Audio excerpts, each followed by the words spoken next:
Welcome to Lews Spotlight. I'm Dr. Christie Billups. I am an assistant professor of theology here at Lews University. I direct the pastoral ministry program in the theology department, and I direct the service learning program here. I'm going to be sharing parts of my story with you today and some of the life lessons that I've learned from them. I am originally from Massachusetts. I lived most of my life in Massachusetts and then went to college in Vermont. I grew up in a mostly middle-class white family in suburban, rural, just outside of Boston. We had horses, we were a Catholic family. I did well in school. I had some advantages. It was relatively smooth going. I was the youngest of 5 and was very close to my mom growing up. And she guided me in a lot of ways. Well, I mentioned my mom because when I was in high school, I started playing guitar, and at that time in the Catholic Church, playing guitar in church became the thing. And so my mom encouraged me to play guitar with my church folk group. And I was 16. I was not necessarily all down with that, but she convinced me that was a good thing to do. And it ended up, forming some of the choices I made in my life. When I went to college, I started as a music major, but then halfway through, because I was doing all my music in church, I started realizing that my faith life through retreats and other experiences was becoming more important, and then the music became, ironically, the instrument to be more involved with ministry early on. So I changed my major, and that has made a huge difference in where my life direction went.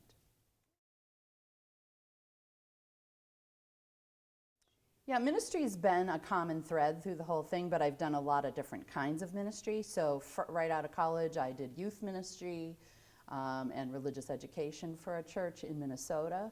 And then I joined the Claretian Volunteers in my mid-20s and spent a couple years, and that's how I got to Chicago. They asked me to serve here, and so I was in a really large parish, did all sorts of different kinds of ministries, decided I loved teaching, went back for a master's in teaching, and I was already teaching for a while in the Pilsen neighborhood on the near south side of Chicago when I bumped into a seminarian friend who was doing his ministry inside the Cook County Juvenile Temporary Detention Center, which is commonly known as the Audi Home.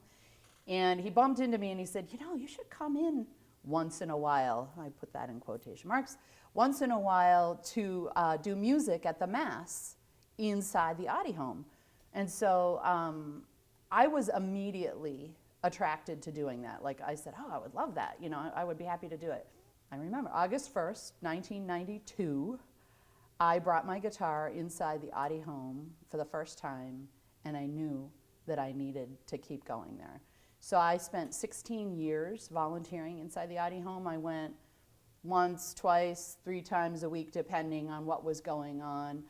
Music was a part of it, but eventually it became important to me to be present to the young people inside the Audi Home, to hear their stories, to learn from them, to eventually recognize the face of Jesus in their faces. And it's become one of the most formative experiences of my life. All during that time, that was all volunteer.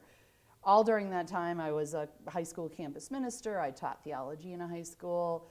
So that was going on underneath, but this was really playing a very dominant role in helping me to learn how to pray with other people and helping me to recognize some of the injustices in the system that get people caught in the cycle of incarceration.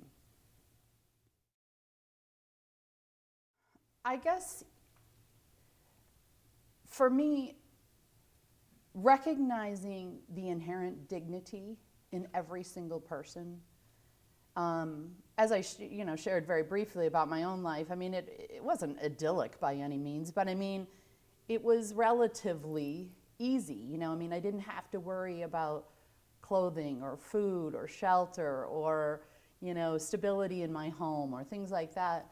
And And when I encountered people who had all sorts of challenges that they faced day after day, it woke me up, to a broader spectrum of experiences with life and opportunities that people have.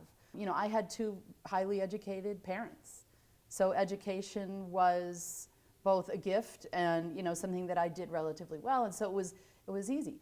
I run into kids that have less educated parents, parents that have to work constantly, 2, 3 jobs to try to keep food on the table and can't help them with their homework. Just the kind of litany of things that made their realities so different from mine and helped me not to take for granted the advantages and opportunities that I had and privileges that I had that maybe they didn't. And I think faith-wise, it's really important to me, the parts of the gospel that talk about Jesus' primary ministries were to the poor, to people that were constantly kept out of the rest of the community, the lepers, the women, people who weren't in the mainstream culture and community. And so then places like jail or prison are exactly where I need to be. Walking with people on the margins and recognizing the goodness in them.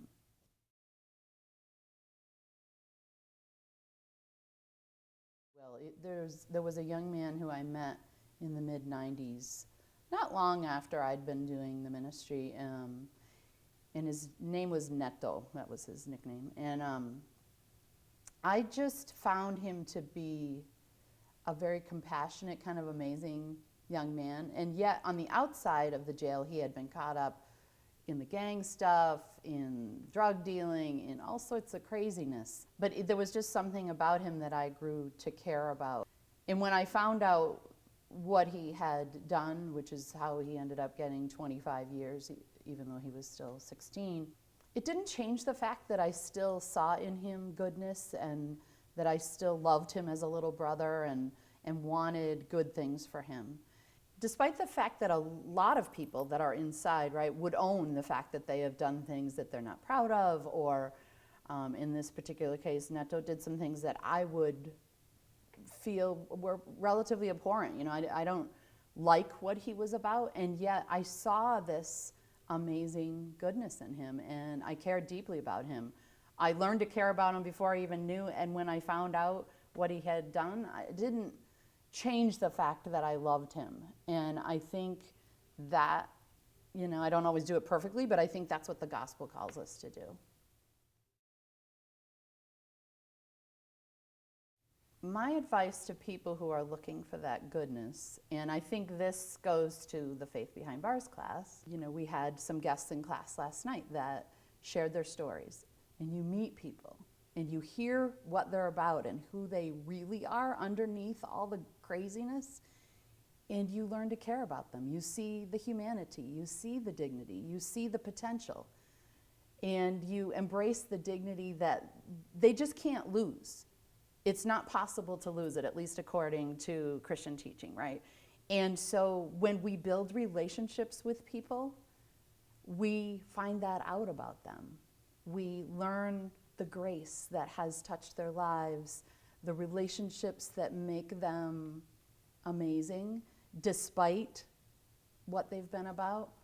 And I feel compelled here, because I've been focusing entirely on finding the dignity of people inside, to mention that we can never forget that behind the abhorrent act is a victim, and families of both the victims and the perpetrators. And if we're going to find any path forward toward healing and a better way to deal with people who make horrible choices, then we're going to have to recognize the humanity in all of them and reclaim their voices and reclaim the dignity of each one so that they can be a part of the solutions for their own survival and thriving moving forward.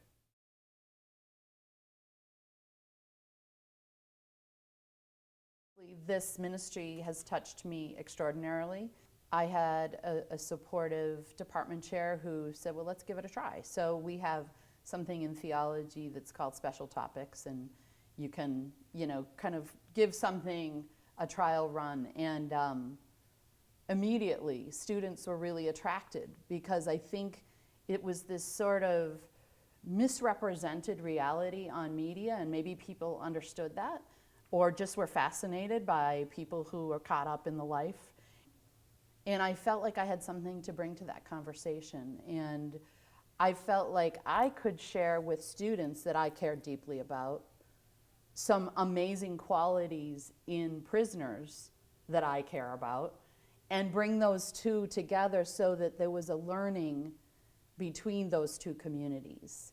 And the first semester was extraordinarily successful. Like, people really felt transformed by it, I think, or at least that's how they shared that with me.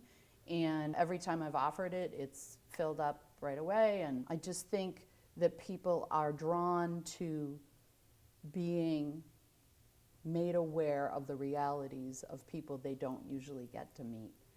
And I think that's a really important conversation to have. If I can boil down the life lessons to just a few, I would say that when people read the letters, the first letters they had from the guys inside, and said to me, I just realized they're human beings. That to me is extraordinarily important, because the media paints people that are locked up as animals, monsters, and I mean, you can even see that like on newspapers. They'll label people like menaces to society.